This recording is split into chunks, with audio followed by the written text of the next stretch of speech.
एक सखी दूसरी सखी से करे, बोले आजू का साज और कहों का सखी अमड़े उपजाए कको तो कभारी। कहा जेवन बैठी अब बारात जबे सब नारी चढ़ी मिथिलेश अटारी। तो राम का रूप अनिहारत ही तब भूल गई सब गावन हारी। भूल गई अवधेश को नाम तो देन लगी मिथिलेश ही गाँव। जनक जी को गाली देने लगी। कन्या पक्ष वाले दौड़ करके आए, बोले क्या कर रही हो, अपने भाई बाप को गाली दे रही हो। और जब उन लोगों ने डांटा तब उनको पता चला कि हम किसको गाली दे रहे हैं।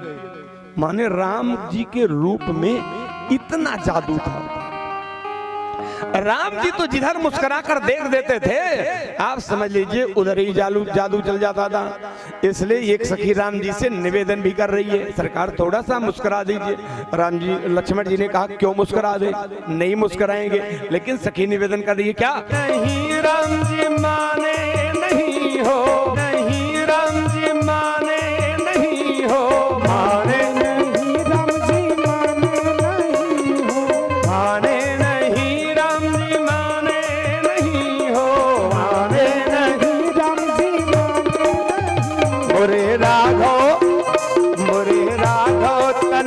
मुस्काई नयनवा माने नहीं।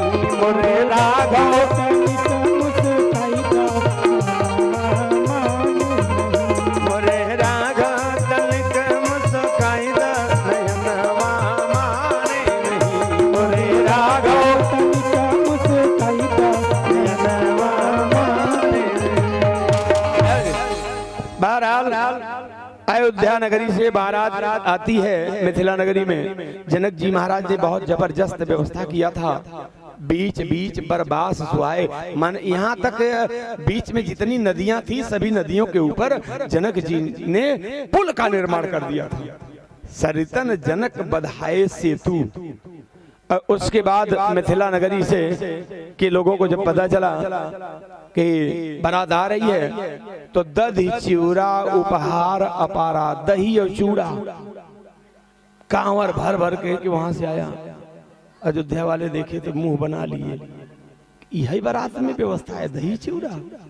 ये भुखाए थे, खाए और जब खा लिए पेट भर गया तो मिथिला वाला एक आया, उसने कहा महाराज आप लोग नाश्ता करने के लिए तैयार हो जाइए, नाश्ता आ रहा है। अयोध्या वालों ने कहा हम लोगों ने तो कर लिया। अरे बोले वो हाथी घोड़ा के लिए भेजे थे। बोलिए शंकर भगवान की। हाथी घोड़ा वाला आप लोग खा गए।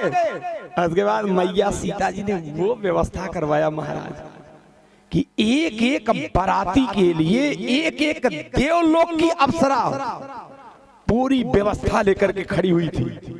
वो व्यवस्था मैया सीता जी के पास। ये सब कथा लंबा करने का यहाँ चांस नहीं है। बहरहाल भगवान श्री राम जी का बारात, भगवान श्री राम जी का विवाह होता है ये शास्त्रीय पद्धति से, वेद मंत्रों के द्वारा।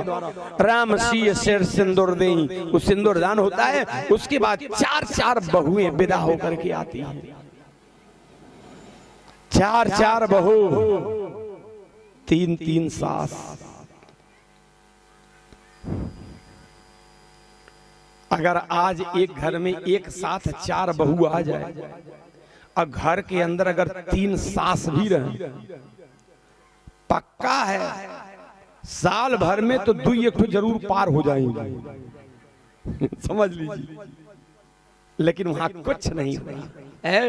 क्यों नहीं हुआ? सूत्र बता दे रहा हूं। ज्यों चार चार बहु आई तो दशरथ जी महाराज कौशल्या सुमित्रा कैकेयी को बुलाए, एक बात बैठा करके समझा रहे हैं। क्या कहा? बधू लड़के कहा बधू लड़किनी आइए पर घर आई और राखे वो नयन पलक की नाई।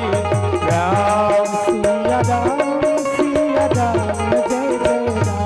राम सिया राम सिया राम जय जय राम। ओ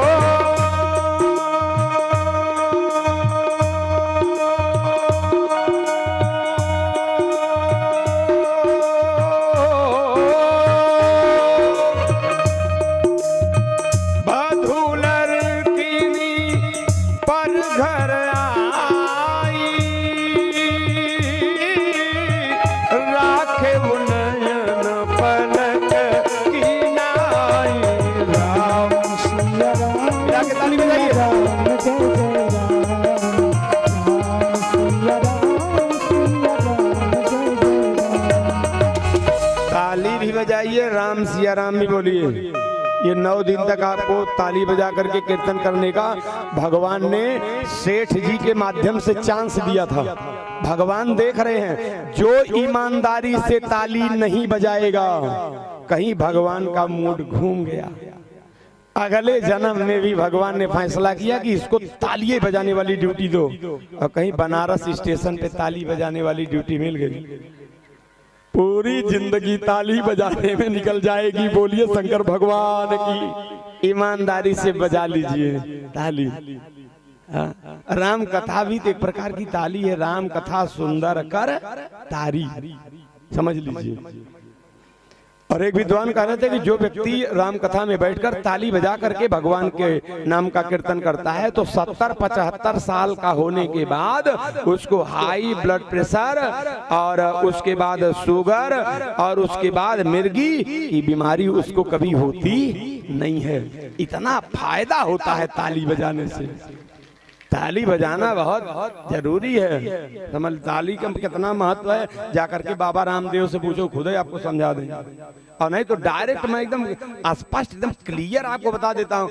बगल में बीएचयू है, कितना बार आप लोग गए होंगे, कई हजार लोगों को आप लोगों ने हॉस्पिटल के बेड पर देखा होगा। नेता को बीमार होते हुए देखा होगा, अभिनेता को बीमार होते हुए देखा होगा, वक्ता को बीमार होते हुए देखा होगा, प्रवक्ता को बीमार होते हुए देखा होगा, अधिवक्ता को बीमार होते हुए देखा होगा। इतने लोग बैठे, ईमानदारी से बताओ, केवल बीएचयू नहीं, किसी हॉस्पिटल के किसी बेड पर आप लोगों ने आज तक किसी हिजड़े को बीमार होते हुए देखा नहीं? ये ताली का फायदा है। वो दिनमा भर ताली बजाता है। बोलिए शंकर भगवान की। कभी हॉस्पिटल नहीं जाता है।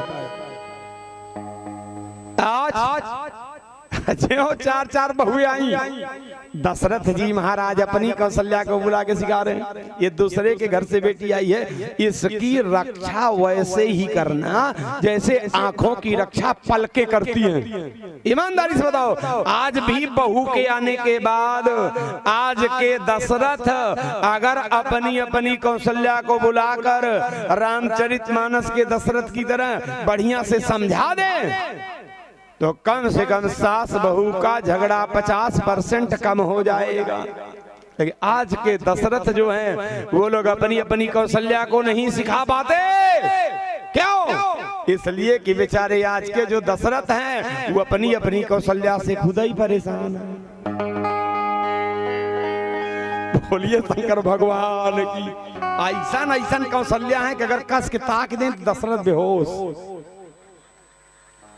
समझ लीजिए, बहुत विचित्र स्थिति चल रही है ना। कलयुग खोपड़ी में सवार है, क्या करिएगा। 4 बहुएं आई, कोई झंझट नहीं, लेकिन गोस्वामी जी ने एक चौपाई दिया।